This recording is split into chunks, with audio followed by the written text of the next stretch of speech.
পেঁপের রোগ এবং পোকা সম্পর্কে স্পষ্ট ধারণা থাকলে একজন চাষি পেঁপে চাষ করে সহজেই লাভবান হতে পারেন।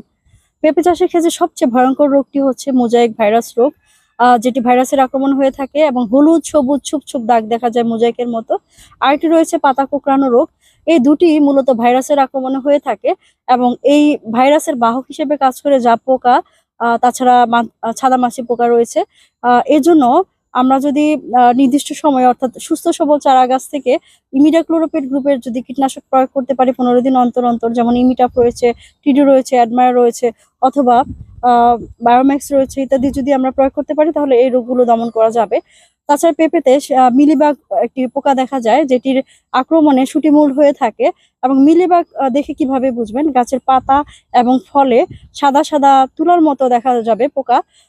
এরকম সাদা সাদা তুলার মতো পোকা দেখা গেলে সেটিকে আমরা 1 লিটার পানিতে 5 গ্রাম সাবান মিশিয়ে যদি আমরা পুরো গাছ ধুয়ে দিতে পারি তাহলে এই রোগটি দমন করা যাবে। তাছাড়া পেঁপেতে গোড়া পচা রোগ এবং কাণ্ড পচা রোগ হয়ে থাকে। এইটি মূলত জলাবদ্ধতার কারণে হয়ে থাকে এবং জলাবদ্ধতা নিরসন করতে হবে, সেই সাথে কার্বেন্ডাজিম গ্রুপের যেসব ছত্রাকনাশক রয়েছে সেগুলো প্রয়োগ করতে হবে। তাছাড়া পেঁপেতে আরেকটি রোগ দেখা যায় ঢলে পড়া রোগ, যেটি মাতৃবাহিত ছত্রাকের মাধ্যমে হয়ে থাকে। তো এই ঢলে পড়া রোগ হয়ে থাকলে কুপ্রাভিট মাটিতে এবং গাছে স্প্রে করতে হবে, গোড়ায় স্প্রে করতে হবে। তাহলে এই সমস্ত রোগগুলো আমরা দমন করতে পারবো এবং পেঁপে চাষে লাভবান হতে পারবো।